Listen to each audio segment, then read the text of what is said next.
Science IQ में आप सभी लोगों का मैं हार्दिक स्वागत करती हूँ। इसी के साथ साथ आप सभी लोगों को गुड आफ्टरनून। तो जैसा कि आप सभी लोगों ने थंबनेल में देख ही लिया होगा, मैं दिशा यादव आज आपके लिए रेडॉक्स चैप्टर का पार्ट नंबर 4 लेकर के आई हूँ, जिसमें आज हम आपको रेडॉक्स अपक्रियाओं को कैसे संतुलित किया जाता है इसके बारे में बहुत ही अच्छे से जानकारी देने वाले हैं। आज की क्लास आपके एग्जाम के लिए बहुत ही इम्पोर्टेंट एंड कीमती क्लास है, क्योंकि इससे आपके एग्जाम में बहुत सारे क्वेश्चंस पूछे जाते हैं। और सबसे पहले हम आपसे कहना चाहेंगे कि यदि अभी तक आपने रेडॉक्स चैप्टर के पार्ट 1, 2 एंड 3 को नहीं देखा है तो सबसे पहले देख लीजिएगा केमिस्ट्री की प्लेलिस्ट में जाकर के, क्योंकि जब तक आप उन क्लासेस को अटेंड अच्छे से नहीं करेंगे आज की क्लास आपको बिल्कुल भी समझ में नहीं आएगी और इसे देखने से ज्यादा फायदा भी नहीं होगा। ठीक है, तो मेरी मानो तो सबसे पहले पिछले पार्ट को अटेंड करो अच्छे से, उसके बाद इस पार्ट को अच्छे से देखो। और साथ ही साथ आज की क्लास आपकी इसके बाद देखो रेडॉक्स चैप्टर आपका फिनिश हो जाएगा। इसका एक या फिर 2 पार्ट मुश्किल से आएंगे, उसके बाद ये चैप्टर आपका खत्म हो जाएगा, क्योंकि एक छोटा सा चैप्टर है। ठीक है, आज की क्लास में बनने वाले हर एक पॉइंट को हम आपके तक पहुंचाने की पूरी कोशिश करेंगे, क्योंकि इससे बहुत ही अच्छे खासे क्वेश्चंस एग्जाम में पूछे जाते हैं। और स्टूडेंट्स, क्लास को स्टार्ट करने से पहले एक बात और, जैसा कि आप सभी लोगों को पता होगा कि हमने इवनिंग में 8 बजे के समथिंग एक चैप्टर वाइज क्वेश्चंस की सीरीज स्टार्ट कर दी है, जिसमें हम आपको हर एक चैप्टर से 30+ एमसीक्यू देंगे, जो कि प्रीवियस ईयर पूछे हुए क्वेश्चंस होंगे। एक प्रकार से आपका मॉक टेस्ट होगा। एक क्लास हम पहले ही अपलोड कर चुके, मींस हमने कल किया था। ठीक है, अब आज आपको इवनिंग में सेकंड मॉक टेस्ट मिलेगा एटॉमिक स्ट्रक्चर, परमाणु संरचना से अभी हमने ओनली 6 क्वेश्चन सॉल्व कराए। आज इवनिंग में हम लगभग 25 एमसीक्यू सॉल्व कराएंगे। लगभग 1 घंटे की क्लास होगी, बहुत ही शानदार, जबरदस्त एंड धमाकेदार क्लास होगी आपके एग्जाम के लिए, जो आज इवनिंग में 8 बजे की समथिंग आएगी। हम वैसे क्लास नहीं डालते, क्योंकि मैंने बोला था यदि स्टूडेंट सपोर्ट करेंगे तो हम आपके लिए क्लास लेकर के आएंगे। मुझे बहुत अच्छा लगा, वास्तविकता बहुत सारे स्टूडेंट ने सपोर्ट किया, मैं क्लास को बहुत अच्छे तरीके से देखा और बहुत सारे स्टूडेंट्स ने कमेंट भी किए। मुझे बहुत अच्छा लगा, आप सभी लोगों को तहे दिल से धन्यवाद कहना चाहती हूँ। इसी प्रकार से आप हमें सपोर्ट करते रहिए, आपके सपोर्ट और प्यार की मुझे बहुत ज्यादा जरूरत है। यदि आप सपोर्ट और प्यार इस चैनल को दिखाते रहे तो ये चैनल एक दिन बहुत ऊंचाई पर जाएगा और आपके लिए केमिस्ट्री में मदद के लिए हमेशा खड़ा रहेगा। ठीक है, तो यदि सपोर्ट करोगे, प्यार दिखाओगे, तो केमिस्ट्री की हर एक प्रॉब्लम को हम आपकी सॉल्व करेंगे, चाहे वो किसी से हो, चाहे ऑर्गेनिक केमिस्ट्री हो, चाहे आपकी इनऑर्गेनिक केमिस्ट्री हो, चाहे आपकी फिजिकल केमिस्ट्री हो, हम सभी में आपकी हेल्प करेंगे। तो बस ओनली सपोर्ट कीजिएगा। और इवनिंग में पक्का आपकी क्लास आएगी 8 बजे की समथिंग, लगभग 1 घंटे की क्लास होगी। 25 एमसीक्यू को हम सॉल्व कराएंगे और जो भी डाउट्स थे उन डाउट्स को क्लियर करेंगे। जैसा आप कहोगे वैसा करेंगे, ओनली सपोर्ट कीजिएगा। ठीक है, तो फिर चलिए अब ज्यादा कुछ ना कहते हुए अपनी क्लास को हम स्टार्ट करेंगे अच्छे तरीके से, और आपको हर एक पॉइंट की समझाने की कोशिश करेंगे पूरी। मन में किसी भी प्रकार का डाउट रह जाए तो आप कमेंट बॉक्स में जरूर लिख देना। ठीक है, देखो सबसे पहले हम क्या करने वाले हैं, रेडॉक्स अपक्रियाओं को संतुलित करने के लिए 3 नियम होते हैं। यदि आप इन 3 नियम को अच्छे से माइंड में फिट कर लिए तो आप रेडॉक्स अपक्रियाओं को चुटकियों में संतुलित कर देंगे, क्योंकि एग्जाम में आपको लगभग 4 रिएक्शनें दे दी जाती है और पूछ लिया जाता है कि बताइए निम्न में से कौन सी अपक्रिया संतुलित है, या फिर बताइए निम्न में से कौन सी रेडॉक्स अपक्रिया संतुलित नहीं है। ठीक है, तो ऐसे क्वेश्चन इससे पूछे जाते हैं। देखो सबसे पहले आपको क्या आना चाहिए, प्रत्येक परमाणु की ऑक्सीकरण संख्या ज्ञात करनी होती है। रेडॉक्स अपक्रियाओं को संतुलित करने के लिए आपको प्रत्येक परमाणु की क्या करनी पड़ती है, ऑक्सीकरण संख्या को ज्ञात करना होता है। अब आपको ऑक्सीकरण संख्या अच्छे से निकालनी आनी चाहिए। हम आपको ये निकालना सिखा चुके हैं पार्ट नंबर 1 में। ठीक है, उसके बाद आपको आना चाहिए ऑक्सीकरण अपचयन की 2 अर्ध समीकरण, जब आप ये पता लगा लोगे कि किसमें ऑक्सीकरण हो रहा है, किसमें अपचयन हो रहा है, तो उन दोनों रिएक्शन को आपको अलग अलग लिखना पड़ेगा। ठीक है, अलग अलग लिखने पर एक बात का विशेष ध्यान रखना, जब अलग अलग लिख लोगे तो उसमें इलेक्ट्रॉन भी संतुलित होने चाहिए। कैसे होंगे अभी सिखाएंगे। आगे लिखा हुआ है कि अम्लीय माध्यम में जिस ओर ऑक्सीजन की कमी हो, अम्लीय माध्यम में जिस ओर ऑक्सीजन की कमी हो वहां पर हम H2O जोड़ देते हैं, जबकि जिस ओर हाइड्रोजन की कमी होती है उधर साइड हम H+ जोड़ देते हैं। ये 3 नियम आपको अच्छे से क्लियर होने चाहिए। प्रत्येक परमाणु की ऑक्सीकरण संख्या सबसे पहले आपको ज्ञात करनी होती है, उसके बाद किसमें ऑक्सीकरण और किसमें अपचयन हो रहा है उन दोनों अपक्रियाओं को अलग अलग लिखना होगा। उसके बाद आपको क्या करना पड़ेगा, जिस तरफ ऑक्सीजन की आपको कमी दिखे उस तरफ आप जल को जोड़ दीजिएगा। ठीक है, और जिधर साइड आपको हाइड्रोजन की कमी दिखे उधर साइड आपको H+ को जोड़ देना होगा। आप इन नियमों का पालन करेंगे और रेडॉक्स अपक्रियाओं को चुटकियों में सॉल्व करेंगे। तो चलिए हम एग्जांपल लेंगे और डायरेक्ट इस चीज को सिखाने का प्रयास करेंगे। देखो, हम आपको पिछली क्लास में साइड में भी पढ़ाया था ऑक्सीकारक और अपचयन। उस टाइम हमने एक रिएक्शन आपको सॉल्व कराई थी। वो रिएक्शन कुछ इस प्रकार से थी। रिएक्शन आपकी थी SnCl2 की क्रिया जब AuCl3 के साथ कराई जाती है तब आपका Au बनता है और SnCl4 बनता है। ठीक है, ये रिएक्शन कराई थी, लेकिन हमने कहा था कि इस रिएक्शन को हम नेक्स्ट क्लास में आपको संतुलित करना सिखाएंगे। देखो, सबसे पहले आपको क्या करना होगा कि प्रत्येक एलिमेंट की ऑक्सीकरण संख्या पता होनी चाहिए। ठीक है, ऑक्सीकरण संख्या आप सबकी निकाल सकते हैं, हम आपको बताते हैं। Sn की ऑक्सीकरण संख्या यहाँ पर जो होगी वो होगी Sn2+। ठीक है, इसकी Sn2+। Au की जो होगी Au की होगी 3+। ठीक है, और यहाँ पर Au पर ऑक्सीकरण संख्या Au अकेला लिखा हुआ है। जब कोई भी एलिमेंट अकेला लिखा होता है तो उस पर चार्ज जो होता है वो शून्य होता है और चार्ज ही एक प्रकार की ऑक्सीकरण संख्या होती है। Sn की देखी जाए तो Sn की यहाँ पर 4+ है। अब यहाँ पर देख सकते हैं Cl की माइनस होगी और यहाँ पर भी Cl की माइनस होगी और यहाँ पर भी Cl की माइनस होगी। जब प्रत्येक जगह Cl हमारा माइनस आ रहा है तो माइनस माइनस का कोई मतलब नहीं रहेगा और ये हमारे कट के बगल हो जाएंगे। ठीक है, ये हमारे कटों के अलग हो जाएंगे। हमने जब SnCl2 की AuCl3 के साथ क्रिया की तो Au बना और SnCl4 बना। हमें क्या करना, इस रेडॉक्स क्रिया को संतुलित करना होगा। आप कह सकते हैं कि आपने इसे रेडॉक्स ही क्यों कहा, तो हम आपको कई एक बार ये बात बता चुके हैं कि जिस रिएक्शन में ऑक्सीकरण और अपचयन होता है उस अभिक्रिया को या फिर उस रिएक्शन को रेडॉक्स अभिक्रिया कहा जाता है। जिसमें ऑक्सीकरण और अपचयन दोनों चीजें हो रही हैं उस अभिक्रिया को रेडॉक्स अभिक्रिया कहा जाता है। यहाँ पर ऑक्सीकरण भी हो रहा है, यहाँ पर अपचयन भी हो रहा है। कैसे हो रहा है अभी सिखाएंगे हम आपको। तो देखो, ऐसे यहाँ पर हमें क्या करना है, क्रिया को संतुलित करना है। दोनों तरफ इधर जो हमारे अपकारक पक्ष है और इधर हमारा जो ये उत्पाद पक्ष है, इसमें मुझे प्रत्येक परमाणु की प्रत्येक एलिमेंट के परमाणु संख्या को बराबर करना है। ठीक है, कैसे, जैसे कि आप देख सकते हैं यहाँ पर Cl2 2 और 3 हमारे कितने हो गए 5, जबकि इधर साइड कितने ओनली 4। ठीक है, बस मुझे इसी चीज को संतुलित करना होगा। कैसे करेंगे, इतना जब हमारा हो जाएगा तो हमारा इससे कोई लेना देना नहीं, हम हटा देंगे। अब मुझे देखना होगा कि किसमें ऑक्सीकरण हो रहा है किसमें अपचयन हो रहा है। इस चीज को हम देखेंगे तो Sn2+ से बढ़ रहा है Sn4+।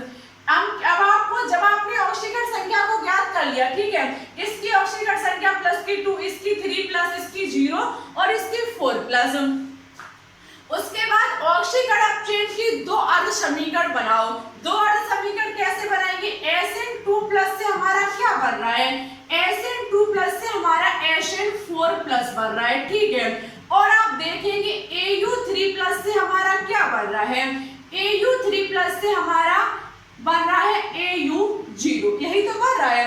AU2 प्लस से AU4 प्लस और AU3 प्लस से AU0 बन रहा है। अब आप देख सकते हैं यहाँ पर एस्टीन की ऑक्सीकरण संख्या जो है वो है 2 प्लस, ठीक है, और यहाँ पर जा करके कितनी रह गई, यहाँ पर जा करके रह गई, सॉरी यहाँ पर है हमारी 2 प्लस और यहाँ पर जा करके कितनी हो गई 4 प्लस। आप देख सकते हैं ऑक्सीकरण संख्या में वृद्धि हुई है। जब ऑक्सीकरण संख्या में वृद्धि होती है तो उसे कहा जाता है ऑक्सीकरण, ठीक है। ये अपक्रिया हमारी कौन सी अपक्रिया होगी, ये अपक्रिया हमारी ऑक्सीकरण अपक्रिया कहलाएगी, क्योंकि यहाँ पर ऑक्सीकरण संख्या में लगातार वृद्धि हो रही है।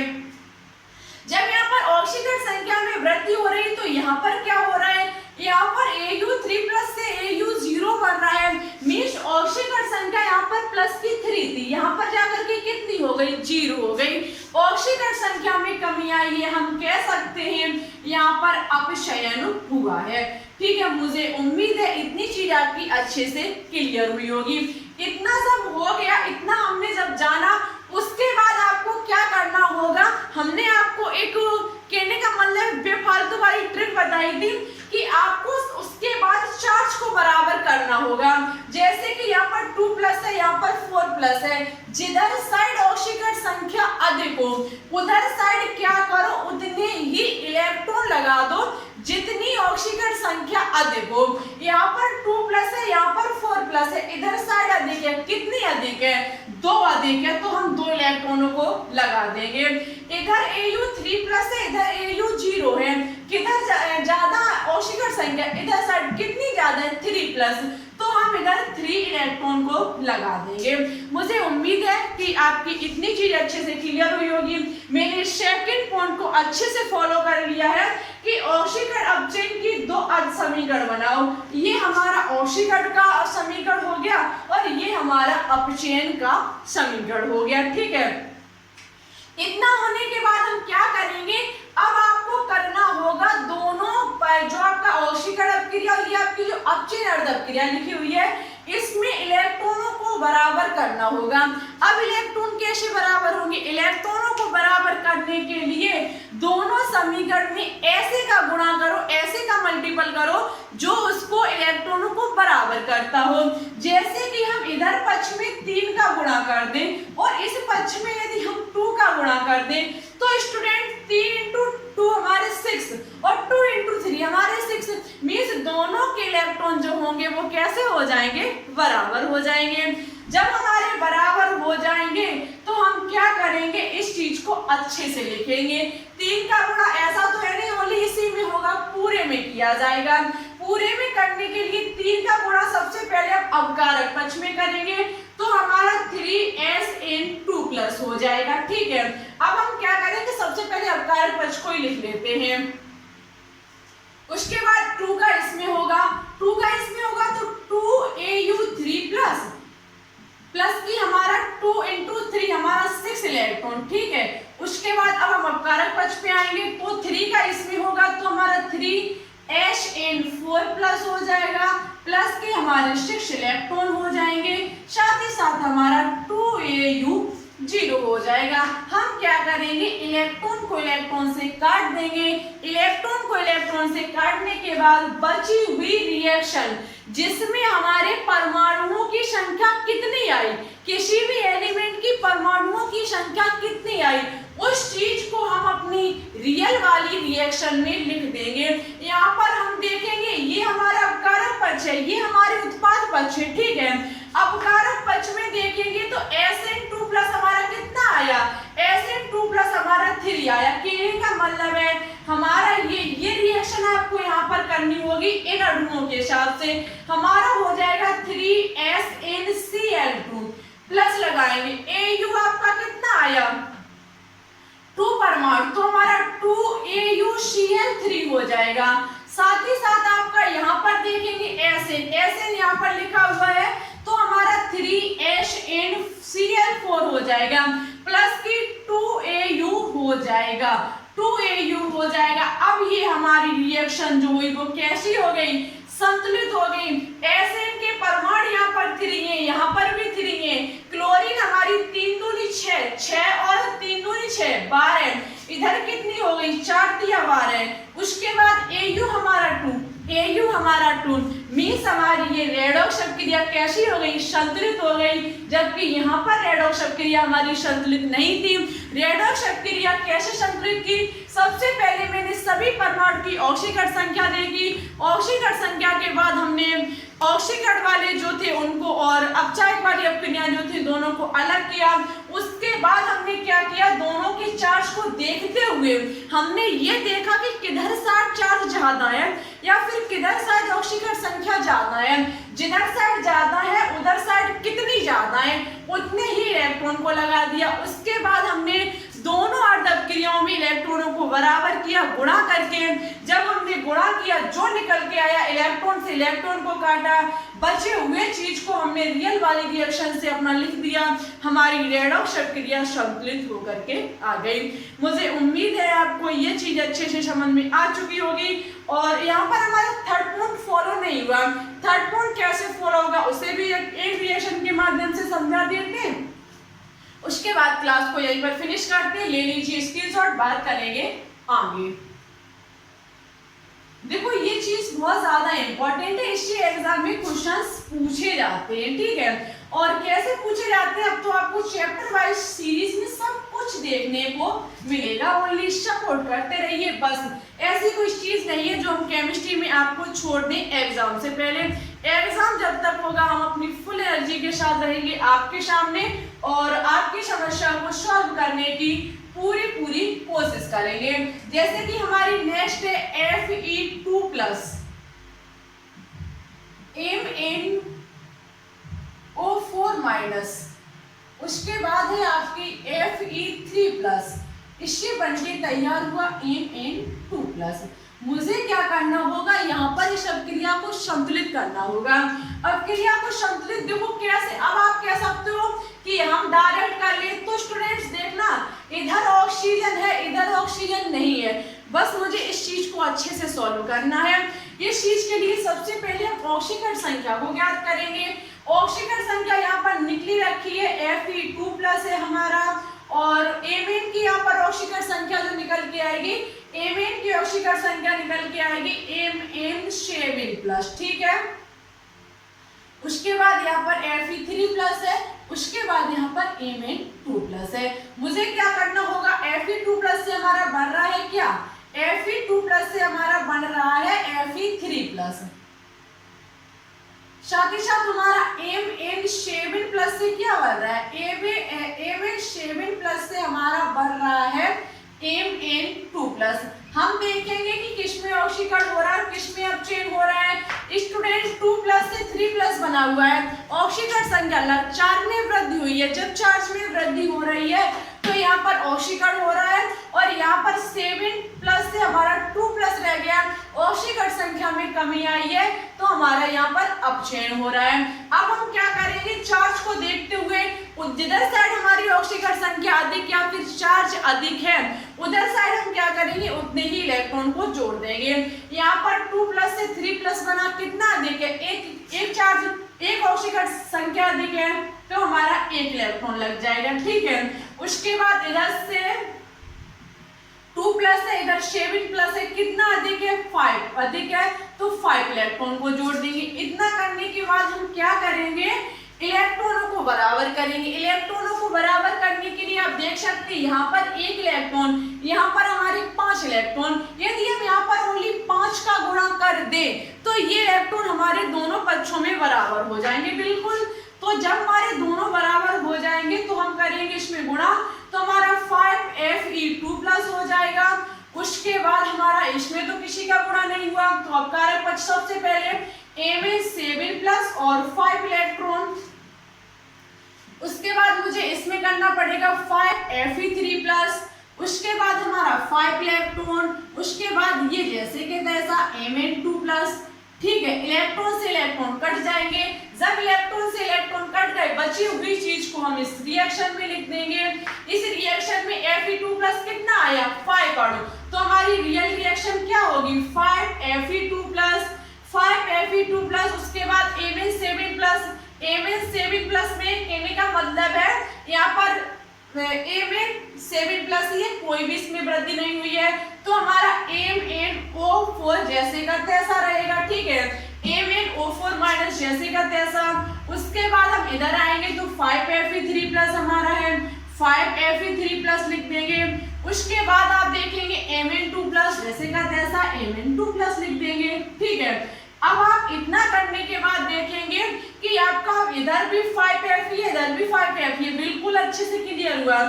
Mn आपका इधर Mn एक है, इधर भी हमारा Mn एक है, चार्जेस पर 2+, लेकिन Mn तो एक ही है। लेकिन बात किसकी रह गई? ऑक्सीजन की, क्योंकि मैंने और चीज तो संतुलित कर ली लेकिन ऑक्सीजन संतुलित नहीं हुई। मैंने कहा जिधर साइड ऑक्सीजन की कमी हो उधर क्या जोड़ देती? हाँ, जल को जोड़ देते। इधर साइड ऑक्सीजन की कमी है क्योंकि इधर साइड से ऑक्सीजन है लेकिन इधर साइड नहीं है। जिधर साइड नहीं है उधर साइड हम ऑक्सीजन को लगा देंगे। जब मैंने ऑक्सीजन को लगा दिया, इधर ऑक्सीजन कितनी थी? 4, तो हम इधर भी ऑक्सीजन कितनी लगा देंगे? 4 लगा देंगे। यहाँ पर 4 जल के अणु को लगा देंगे। ऐसा करने पर इधर हमारा हाइड्रोजन बढ़ गया और इधर हमारा हाइड्रोजन था ही नहीं। जब इधर हमारा हाइड्रोजन बढ़ गया तो जिधर हाइड्रोजन की कमी है उधर साइड हम H+ लगा देते। कितनी की कमी है? तो 4 दूनी 8 मींस 8H। थोड़ा सही से लिख देते हैं। आप देख सकते हैं इधर हमारा हाइड्रोजन है तो इधर नहीं है, तो हम क्या करेंगे? H+ लगाएंगे। इधर हाइड्रोजन 4 दूनी 8, तो हमारे 8H+ मुझे लगाने होंगे, ठीक है। इस प्रकार के रिएक्शन को हम इस प्रकार से सॉल्व करते हैं। मुझे उम्मीद है इतनी चीज क्लियर हुई होगी। और अभी भी डाउट हो कि कैसे, तो अब जब चार्ज वाली रिएक्शन दे दी जाए, मन में आपको तसल्ली ना हो कि पता नहीं सही है या गलत, तो इसके लिए एक काम और कर लो। जब आपको चार्ज दिया जाए तो चार्ज को ऐड और कर लो और देख लो क्या दोनों तरफ चार्ज बराबर हो गए। दोनों तरफ यदि चार्ज बराबर हो जाते हैं तो रिएक्शन आपकी संतुलित हो गई है। चार्ज इधर देखेंगे तो कितना है? 5 दूनी 10, किसके है? प्लस के। उसके बाद MnO4 माइनस पे कितना है? -1। उसके बाद इस पर कितना है? +8। कितना है? +8। हमारा कितना हो जाएगा? 18 - 1 कितना बचेगा? 17। इधर देखेंगे तो कितना है? 3+ और इधर कितना है? सॉरी 5 या 15, ये हमारा 15 +3 और इस पर कितना है? 2+। इस पर कोई भी चार्ज नहीं है, कितना निकल के आएगा? 17। दोनों पक्षों में चार्ज कितना निकल के आया? दोनों पक्षों में हमारा 17 चार्ज निकल के आया। मीन्स क्रिया हमारी संतुलित है। मुझे उम्मीद है आपको अच्छे से क्लियर हुई होगी। सबसे पहले ऑक्सीकरण क्या हमने निकाली? अर्ध समीकरण बनाए, एक में ऑक्सीकरण हुआ दूसरे में अपचयन हुआ। दोनों के इलेक्ट्रॉनों को बराबर किया, इलेक्ट्रॉन से इलेक्ट्रॉन को काटा और जो चीज निकल के आई वो रियल रिएक्शन में लिखी। उसके बाद मैंने देखा इधर ऑक्सीजन था उधर नहीं था, तो ऐसे के लिए मुझे इधर हाइड्रोजन जोड़ना पड़ा। मैंने जब हाइड्रोजन को जोड़ा तो इधर मैंने इधर जल को जोड़ा। जब मैंने इधर जल को जोड़ा तो जल के साथ देखो स्टूडेंट्स हाइड्रोजन भी आता है क्योंकि हाइड्रोजन और ऑक्सीजन से मिलकर के जल बना होता है। तो इधर हाइड्रोजन बढ़ोतरी हो गई। ऐसा होने पर मैंने इधर हाइड्रोजन को जोड़ दिया। इधर हाइड्रोजन 8 थे तो मैंने इधर ही हाइड्रोजन प्लस जोड़ा, ठीक है। हाइड्रोजन नहीं H+ आपको जोड़ना पड़ेगा जब हाइड्रोजन की कमी होती है, ऑक्सीजन की कमी होती है तो हम जल को जोड़ते हैं। मुझे उम्मीद है कि आपको रेडॉक्स अभिक्रिया संतुलित करनी आ गई होगी। यदि नहीं आई तो प्लीज आप कमेंट बॉक्स में कमेंट करके लिख देना। हम आपको नेक्स्ट क्लास में समझाने की पूरी कोशिश करेंगे। ले लीजिए स्क्रीनशॉट और एक क्वेश्चन होमवर्क में रखते हैं जिससे आपका भी क्लियर हो जाए कि आपको समझ में आया या नहीं आया। मुझे भी पता लगेगा इससे। यदि आप आंसर दो लोगे तो ठीक है, आंसर नहीं दे पाए तो हम समझ जाएंगे कि आपके मन में अभी किसी भी प्रकार का डाउट रह गया है। जैसे कि आपका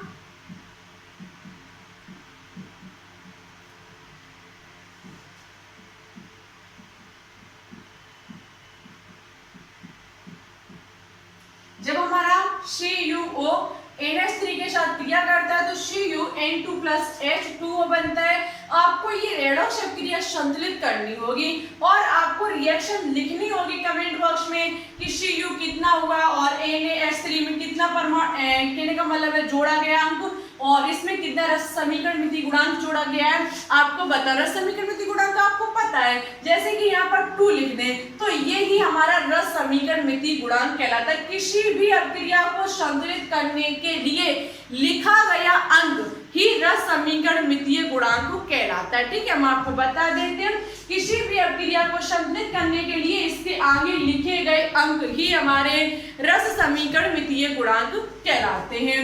तो इसका आंसर कमेंट बॉक्स में जरूर दीजिएगा। जो स्टूडेंट्स इसका सही और अच्छे से आंसर देंगे नेक्स्ट क्लास में उनका नाम जरूर लेकर के आएंगे। क्लास कैसी लगी कमेंट बॉक्स में कमेंट करके जरूर बताएं। रेडॉक्स को संतुलित करना आया या नहीं आया ये भी बताएं। वीडियो अच्छी लगे तो लाइक करें, दोस्तों के साथ शेयर करें। चैनल पर न्यू हो तो प्लीज इसे एक बार सब्सक्राइब करके बेल आइकन को प्रेस ऑल पर क्लिक कर लें, जिससे हमारी अन्य आने वाली वीडियो के नोटिफिकेशन आपके पास सबसे पहले पहुंच सके। इवनिंग में हमारी कोशिश रहेगी लगभग हम 1 घंटे की क्लास दें, 25 MCQ देंगे और सभी क्वेश्चंस प्रीवियस ईयर पूछे हुए क्वेश्चंस होंगे। तो इवनिंग के लिए तैयार है, परमार संरचना आपका बिल्कुल अच्छे से आज इवनिंग में क्लियर हो जाएगा। चलिए चलते हैं, आज के लिए इतना ही। थोड़ा और सपोर्ट कीजिए, अपना ख्याल रखिए, अच्छे से पढ़ाई कीजिए घर पर और तैयारी कीजिए अपने 2021 में सपना पूरा करने के लिए। चलिए चलते, आज इतना ही रखते हैं। Thanks for watching this video. जय हिंद, जय भारत।